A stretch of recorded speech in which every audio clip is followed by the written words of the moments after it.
सभी सम्मानित साथियों को नमस्कार। मंच में बैठे और इस संविधान की यात्रा जो पूरे प्रदेश में लगभग इन लोगों ने चलाया, इन सभी साथियों को मैं बहुत बहुत धन्यवाद कहना चाहता हूं, क्योंकि जो लड़ाई हम लोग लड़ रहे हैं उस लड़ाई के बारे में जन जागरण ये लोग पूरे प्रदेश में किए, क्योंकि ये संविधान बचाने की लड़ाई है।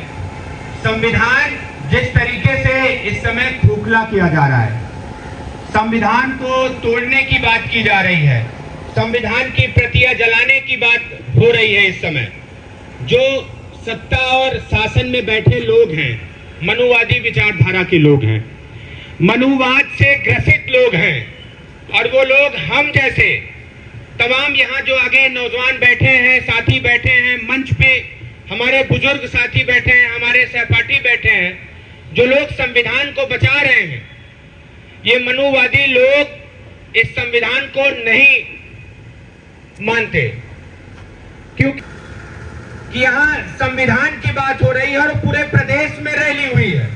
अगर यहाँ कोई जागरण होता, भंडारा होता, तो यहाँ बहुत भीड़ रही होती। और ये बात इन लोगों की जिम्मेदारी नहीं है। हम लोग वहां बैठे थे, अपने साथियों को भेजे कि यह जिम्मेदारी हम सब की है कि जहां मान सम्मान संविधान इन सब की बातों को बढ़ चढ़ के हम लोगों को आना चाहिए, और इसमें हताश और निराश होने की जरूरत नहीं है। आप सभी लोगों ने पूरे उत्तर प्रदेश में जो जन जागरण किया है, जो नौजवानों को, इस प्रदेश की जनता को जगाया है, ये बहुत काबिले तारीफ है। आज पूरे देश के लोग सिर्फ इस बात में मस्त है कि राम राज्य आ गया है। क्या राम राज्य में गरीबों का भी जगह है? क्या राम राज्य में पिछड़े, दलित, अल्पसंख्यक इनका भी जगह है? लेकिन ये जो संविधान है, इसमें गरीबों के लिए भी जगह है, बुजुर्गों के लिए भी जगह है, जो लोग पिछड़े दलित तबके के हैं उनके लिए भी जगह है। तो हमको संविधान मानना चाहिए, हमको संविधान को आगे बढ़ाना चाहिए। राम राज्य बढ़ाकर क्या करोगे?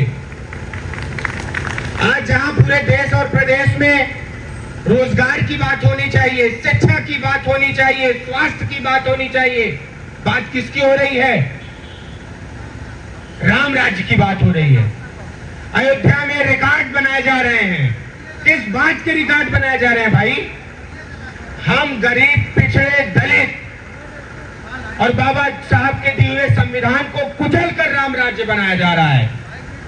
क्योंकि आप लोगों ने देखा होगा, अभी एक कैबिनेट मीटिंग हुई है, जो लोकतांत्रिक तरीके से अगर संविधान को मानने वाले लोग होते तो ये मीटिंग लोक भवन में होता, लेकिन ये संविधान को मानने वाले लोग नहीं हैं। इस वजह से दिखाइए, ये लोग दिखाना चाहते हैं कि हम लोग राम राज्य को बढ़ा के बाकी सब चीजों को उसके पीछे छुपा देंगे। उसी राम राज्य के पीछे कितनी बस्तियां जला दी गई, कितने घर उजाड़ दिए गए, ये किसी को नहीं पता है। लेकिन 25 भाग 12 अनुसूचियां नहीं है, ये सिर्फ हमारे भारतीय संविधान की देन है कि हमारे संविधान इतना विस्तृत और लिखित संविधान है। हमारा संविधान एक दुनिया का एक अनोखा संविधान है, जिसमें मौलिक कर्तव्य, मौलिक अधिकार और राज्य के नीति तत्वों की बात की जाती है। यही भारतीय संविधान हमें यहाँ बैठने के लिए परमिशन देता है, इजाजत देता है। अगर ये संविधान हमारे सम्मुख नहीं होता तो उत्तर प्रदेशकालीन जो व्यवस्था थी हमारे देश में कि हम लोग अछूत माने जाते थे, हम लोग शूद्र माने जाते थे, अगर ये संविधान नहीं होता तो इस देश में शासन करने वाले, उत्तर प्रदेश की सत्ता में शासन करने वाले ये मनवादी लोग हमें आज भी अछूत मानते हैं। हमें यहाँ बैठने की इजाजत नहीं होती। अगर आज हम लोग यहाँ बैठे हैं तो संविधान की दम से बैठे हैं, संविधान की पावर है, आज हम लोग यहाँ खड़े होकर बोल पा रहे हैं। अगर ये संविधान नहीं होता तो आज हम लोगों को यहाँ बोलने की इजाजत नहीं होती, हम लोगों को आज भी अछूत माना जाता और हम लोग कहीं किसी के या तो बर्तन साफ कर रहे होते या किसी के दरवाजे पर जाकर के झाड़ू लगा रहे होते। ये हमारी स्थिति थी। लेकिन हम लोग आज ऊंचे ऊंचे पदों पर जा रहे हैं, ये हमारा अधिकार है, ये हमारे संवैधानिक अधिकार है। इतना सब कुछ होने के बावजूद भी यही सत्ता में बैठे लोग, मनवादी लोग ये कहते हैं कि देश हमारा है, इस देश के लिए हमने सब कुछ किया है। मैं पूछना चाहता हूँ इन मनवादियों से, अगर तुम्हारी हैसियत है तो तुम इस संविधान के अलावा कोई दूसरा संविधान बना के दिखा दो तो मान जाएगा तुम देश को चलाने वाले लोगों। तुम लोगों को शर्म आनी चाहिए।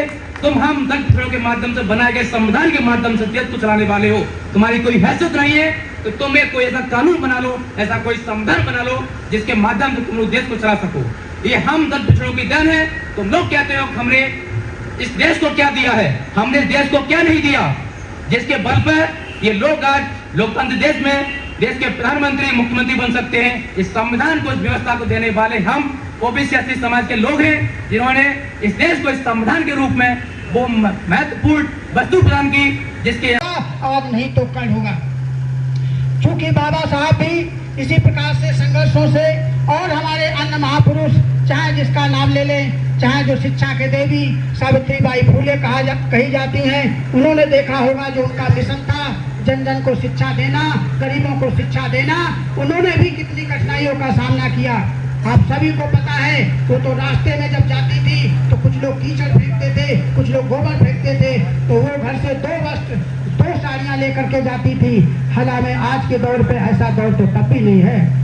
लेकिन अगर हम अपनी जिम्मेदारी को नहीं समझेंगे, अगर हम शांत घर में बैठेंगे, अगर आप सोचेंगे कि हमारी लड़ाई कोई और लड़ने वाला है, तो ये कतई मुमकिन नहीं है। आपकी लड़ाई आपको ही लड़नी होगी। अगर आप अपनी लड़ाई नहीं लड़ेंगे तो आपकी लड़ाई कोई दूसरा लड़ने वाला नहीं है।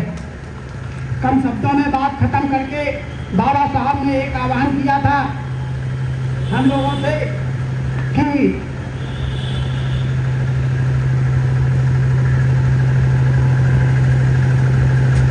एक गीत के माध्यम से वो बात कहेंगे। हालांकि आज तक हम लोगों ने कभी कोई गीत वगैरह नहीं गाया, लेकिन ये ऐसी बात आई तो अपना संदेश और आप लोगों के बीच में बाबा साहब का जो आया वो करने की कोशिश कर रहा हूँ।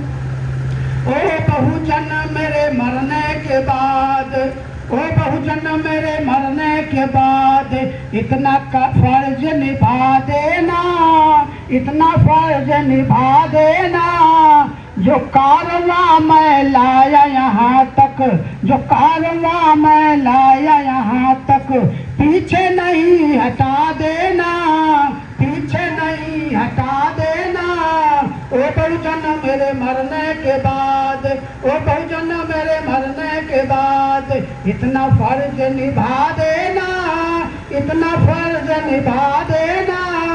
बड़ी मुसीबत से मैं इसको, बड़ी मुसीबत से मैं इसको यहाँ तक लेकर आया हूँ।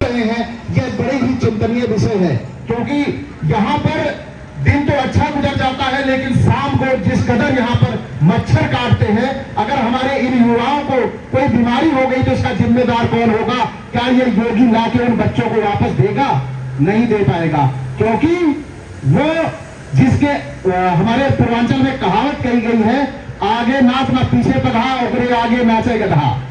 तो हमारा ये जो मुख्यमंत्री है, इसको किसी की बच्चे के पीड़ा से क्या मतलब है, इसे समाज से क्या मतलब है?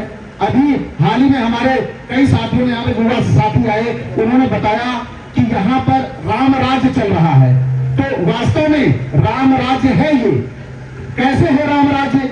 आज यहाँ पर जरूरत है जो हमारे यहाँ युवा बैठे हुए हैं उन्हें जाके स्कूलों में शिक्षा देने की, लेकिन वो बैठे हुए हैं अपने अधिकारों की लड़ाई के लिए। यही राम राज्य है, क्योंकि रामचरितमानस में भी बड़ा विवाद हुआ था ताड़ना शब्द पे, और इस ताड़ना शब्द पे अगर हम उठा के जाए तो मनुस्मृति से लेकर आज तक ताड़ना शब्द शिक्षा से कहीं नहीं जुड़ा। ताड़ना शब्द जुड़ा है प्रताड़ना से, और इसका प्रमाण आज हमारे ये युवा साथी हैं। और दूसरा, इसका ताड़ना का सबसे बड़ा प्रताड़ना से जोड़ना चाहूंगा मैं कि पीछे जितने भी आज मनवादियों की सरकारों द्वारा स्कूल खुले हैं या उनके प्राइवेट लोगों के द्वारा स्कूल खोले गए हैं, इन ब्राह्मणवादी लोगों के द्वारा, मनवादी लोगों के द्वारा जो स्कूल खोले गए हैं, उन स्कूलों में आज तक पिछड़े और एससी के बच्चों को निःशुल्क शिक्षा देने का प्रावधान नहीं है, और जब नहीं है तो ताड़ना का मतलब शिक्षा कहां से होता है। और अभी बात चल रही थी हमारे यहाँ पे मंच पे, सभी साथियों ने भी कहा कॉलेजियम की भी बात होनी चाहिए। तो कॉलेजियम की बात बिल्कुल, इस पर हम लोगों को एकजुट होकर सबसे बड़ा प्रहार कॉलेजियम पे करना चाहिए, क्योंकि हमें आज जो न्याय मिलने में देरी हो रही है, यह काम यहाँ पर बैठे हुए युवाओं का सुप्रीम कोर्ट को स्वतः संज्ञान लेना चाहिए कि यहाँ पर युवा बैठा हुआ तकलीफ सह रहा है और उसे न्याय मिलना चाहिए, लेकिन वो आंखें बंद किए हुए हैं। इसका कारण कॉलेजियम ही है। अगर हमारे बीच आप हमारे जैसा हमारे ओबीसी एससी भाई कोई वहां पर बैठा होता तो उसे ये पीड़ा का एहसास होता और वो तुरंत इस पर निर्णय लेता कि उनके साथ अन्याय हो रहा है, तुरंत उन्हें न्याय दिया जाए। तो साथियों, आज हम पूरी तरह से मनवादी व्यवस्था का शिकार हो चुके हैं। और यह मनवादी व्यवस्था क्या है कि जैसे हम इन बाबाओं को, जिनके आगे पीछे कोई नहीं है और जिनके भी किसी के आगे पीछे कोई नहीं है, वह परिवार की पीड़ा नहीं जानता, और जो परिवार की पीड़ा नहीं जानता वह समाज क्या चलाएगा, समाज को क्या देखेगा। ये लोग आश्रम के लायक हैं, ये समाज में रहने लायक नहीं है। तो हमें एकजुट होकर अपने इस संविधान को समझना होगा, अपने इस संविधान को जानना होगा, क्योंकि हमारे समाज के ज्यादातर लोग इस भ्रम में जी रहे हैं कि भगवान आएगा, अवतार लेगा और हमारा उद्धार करेगा। लेकिन मैं ये कहना चाहूंगा, हमारा भगवान कौन है? हमारा भगवान हमारा खाना है और हमारी सांसें संविधान है। और जब तक हम संविधान को नहीं संभालेंगे, नहीं लोगों तक जन जागरूकता पहुंचाएंगे, तब तक हम सांस लेने लायक नहीं रहेंगे। जैसे आज यहाँ पे बैठा कर हम अपनी सांसें ही तो गिन रहे हैं। क्या हमने 15 साल पढ़ाई इसलिए की थी कि हम चल के बैठ के इसके बाद धरना प्रदर्शन करेंगे? इसी तरह हमारे ये सामने वाले प्रांगण में ही कार्यक्रम हुआ था यादव महापंचायत, हत्या हुई थी प्रेम यादव की और उसी का घर गिराने जा रही थी सरकार। तो आप सभी समझ जाइए, गद्दार लोग सत्ता में बैठे हुए हैं। इन गद्दारों की हमें पहचान करनी होगी और हमें एकजुट होकर ब्राह्मणवाद के खिलाफ जंग छेड़ना होगा। और जब तक हम ब्राह्मणवाद पे प्रहार नहीं करेंगे, तब तक चैन से नहीं बैठ सकता ओबीसी एससी, और इन्हें चैन से बैठने के लिए ब्राह्मणवाद को नेस्तनाबूद करना पड़ेगा। तो साथियों, मैं ज्यादा समय नहीं लूंगा क्योंकि और भी लोग होंगे बोलने के लिए। इसी के साथ आप सभी से विदा। नमो बुद्धाय, जय भीम, जय मंडल जी।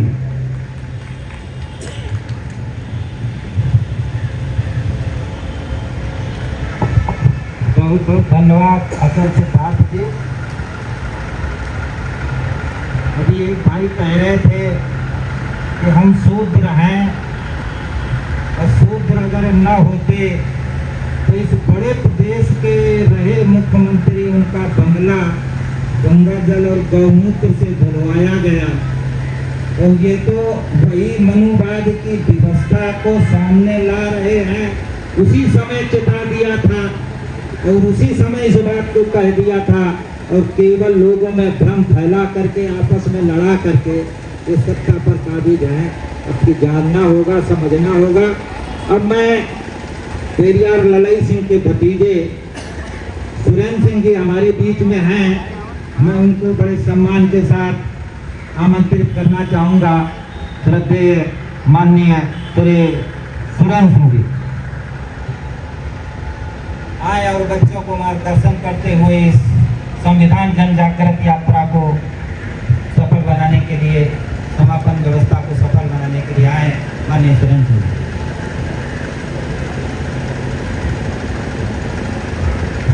मंच पर बैठे श्री भगवान सिंह, जो कि ये बहुजन एकता सामाजिक संगठन के अध्यक्ष हैं, और मंच पर बैठे श्री तुलसीदास जी और उनके साथ जो आए हुए सभी, एवं मंच पर उपस्थित श्री केपी सिंह जी, श्री अवसान सिंह जी एवं कुलदीप जी, करियार कुलदीप जी, मैं सभी लोगों का मैं सहृदय जो है सम्मान करता हूँ।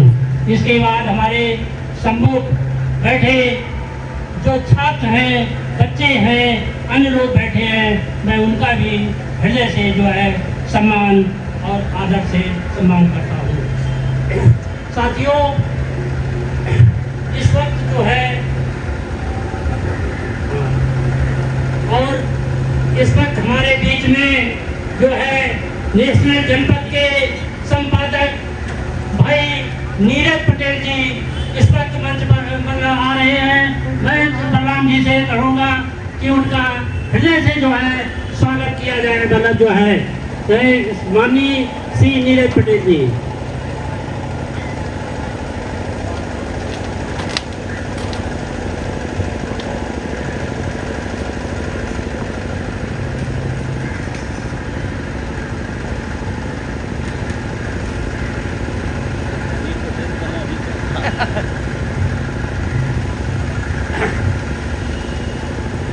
तो मैं भाई नीरज जी का भी जो है इस मंच से बहुत बहुत हार्दिक अभिनंदन एवं वंदन करते हूँ।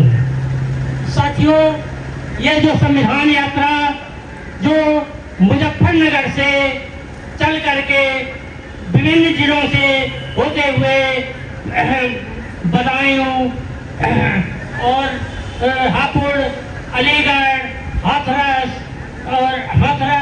मैनपुरी, बेला, औरैया और इसके बाद कानपुर देहात, कानपुर शहर होते हुए फतेहपुर, रायबरेली होते हुए मुजफ्फरनगर से लेकर के चल करके और जो है आजमगढ़ होते हुए जौनपुर होते हुए आज जो है 24 तारीख को इसका समापन कर रहे हैं। मैं अपने साथियों को इसका बहुत बहुत धन्यवाद देते हैं जिन्होंने 10 दिन तक इस कठिन संघर्ष करके संविधान, क्योंकि संविधान ही हमको है, क्योंकि संविधान के प्रस्तावना में क्या लिखा है?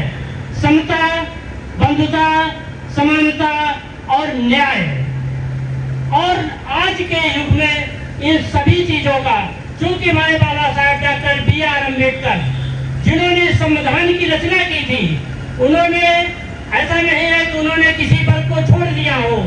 वो जो वर्ग आज जो है, आज जो है ये यात्रा कहाँ से आई थी और इस यात्रा का क्या उद्देश्य है, उसको लेके क्या देश में मैसेज है? देखिए, मैसेज तो इसका बहुत बड़ा जाएगा क्योंकि इसका उद्देश्य ही सामाजिक है और हमारे देश के हित के लिए, यहाँ के नागरिकों के हित के लिए है। जो ये यात्रा वहाँ से चली है, लोगों को जगाते हुए, हर ज़िले में संपर्क करते हुए, क्योंकि आज हमारे समाज के साथ जिस तरह दौर से जो हमारा समाज गुजर रहा है, वह संविधान की जन जागरूकता के लिए बहुत ज़रूरी है। संविधान हमें हर तरह की आज़ादी देता है, समाज हमें समानता देता है, भाईचारा की भावना सिखाता है और हमें कानून से रक्षित भी करता है। तो लेकिन आज जिस प्रकार से सरकारें काम कर रही हैं वह पूरी तरह से असंवैधानिक है। इसका आप सभी लोग बड़ी करीबी से अनुभव भी कर रहे होंगे और महसूस भी कर रहे होंगे। तो ये यात्रा जो है हमारे समाज के लिए बहुत ही महत्वपूर्ण है। इसका उद्देश्य क्या है सर? इसका उद्देश्य है लोगों के बीच में जागृति पैदा करना कि लोग संविधान में दिए हुए अनुच्छेदों के बारे में जानें, अपने अधिकारों के बारे में जानें, अपने मौलिक अधिकारों के बारे में जानें, अपने कर्तव्यों के बारे में जानें। इसीलिए इसका उद्देश्य ये संविधान का है यात्रा चलाने का। और ये यात्रा कहाँ से चली थी, कहाँ पे ख़त्म होगी सर? ये आज यहाँ पे समापन है, आप जान ही रहे हैं, और ये फर्रुखाबाद से चली हुई, मुजफ्फरनगर से चली है और आज लखनऊ में इसका समापन है। और क्या नया मैसेज देंगे सभी हमारे दर्शकों को और देश की जनता? देश की जनता को और दर्शकों को हमारा यही संदेश है कि संविधान के प्रति अपनी जिम्मेदारी और जागरूकता को समझें। और आज जो इसे खत्म करने की जो योजना बनाई जा रही है, जगह जगह आपने भी सुना होगा कि संविधान की प्रतियां जलाई गईं, लेकिन आज तक अपराधी खुला घूम रहा है, वह जेल में नहीं है, उसे जेल में होना चाहिए। तो हम जब इसके संविधान के बारे में पूरी तरह से समझ पाएंगे, तभी जाकर हम अपने संविधान को संरक्षित रख पाएंगे। और संविधान को संरक्षित रखने के लिए जी जान से हमें लग जाना होगा। इधर पहुंचाया जाएगा सब कुछ? कोई नहीं।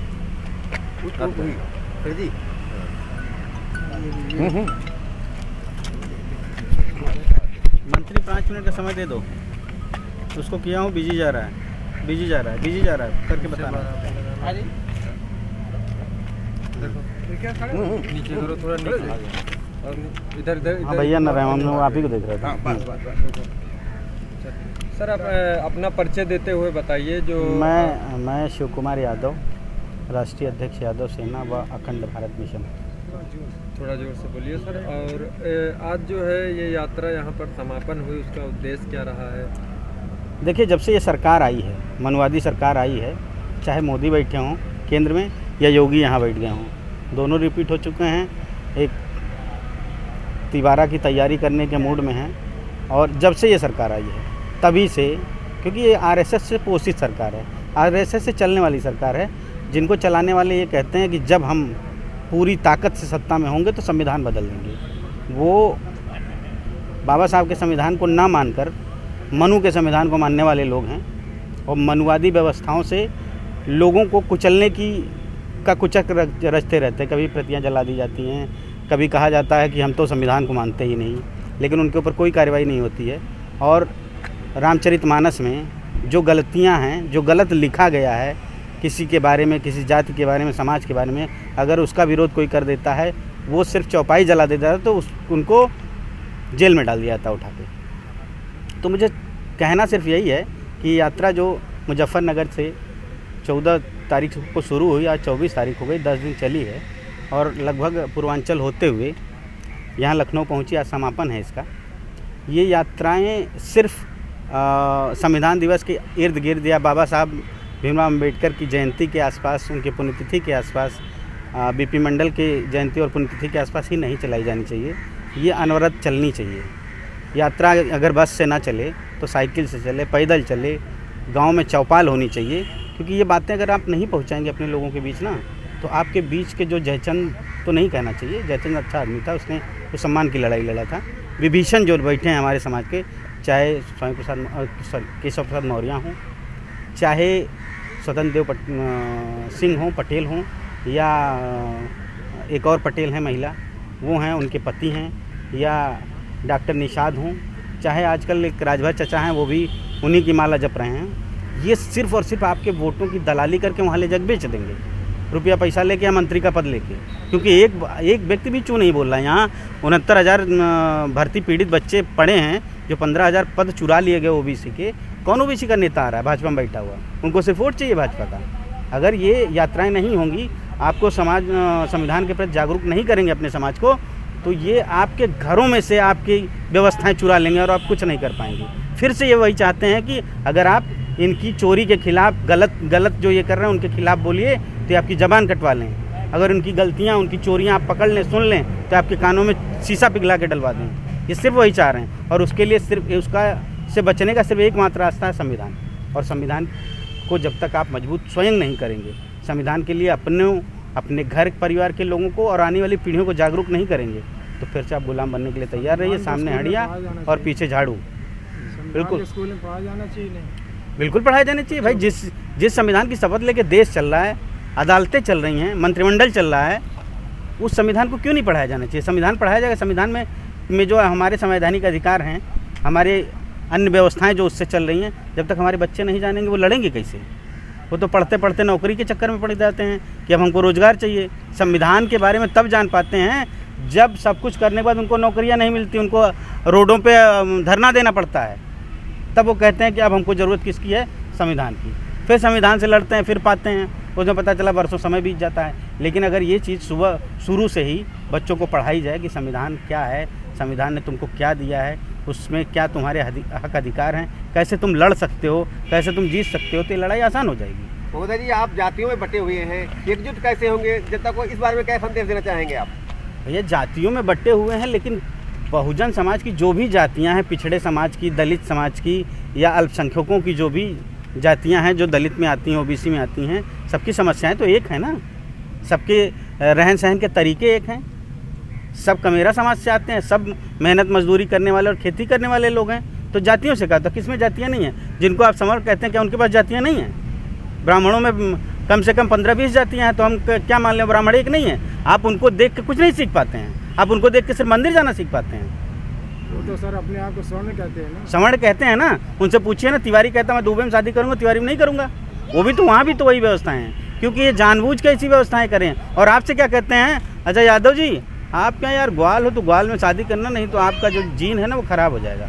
वो ख़राब नहीं करते हैं, आपके जीन को कुंद करते हैं। तो वो जानते हैं कि दूसरे गोत्र में या दूसरी जाति में आप शादी कर लेंगे तो आपकी जो नस्लें हैं, जो आपके बच्चों में आने वाला जीन है वो बहुत उन्नत किस्म का होगा।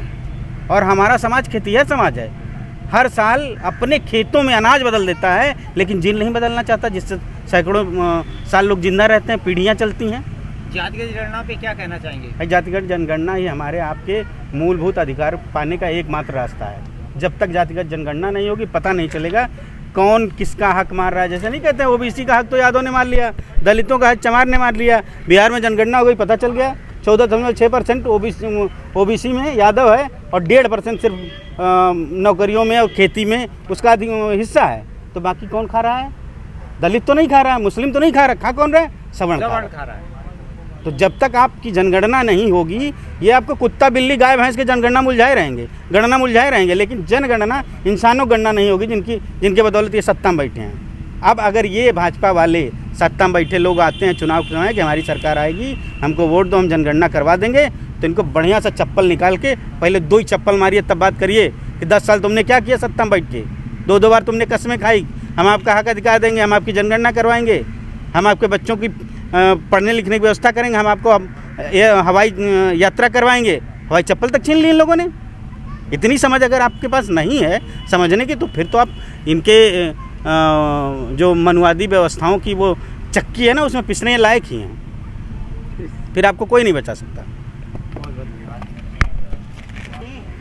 आपको समझ में आए, अच्छी लगे, बुरी लगे, इसके बाद गाली दोगे, क्या दोगे, वो आपकी जिम्मेदारी। हम सब की जिम्मेदारी है कि हम लोगों को बिना ये सोचे हुए, हम लोग संकोची हैं। हम बस में बैठते हैं तो बस में उनका प्रभाव क्यों दिखता है, ट्रेन में उनका प्रभाव क्यों दिखता है? उनका एक आदमी बकबक होता है तो ट्रेन या बस में बैठेगा, पूरे डिब्बे को कैप्चर कर लेगा और हम संकोच में रह जाएंगे। ऐसा ना हो हम बहन जी का नाम ले दें तो लोग कहें अच्छा यार दलित वाला है, ऐसा ना हो हम अखिलेश का नाम ले दें, नीतीश कुमार का नाम ले दें, लोग कहें कि जाति वाला है।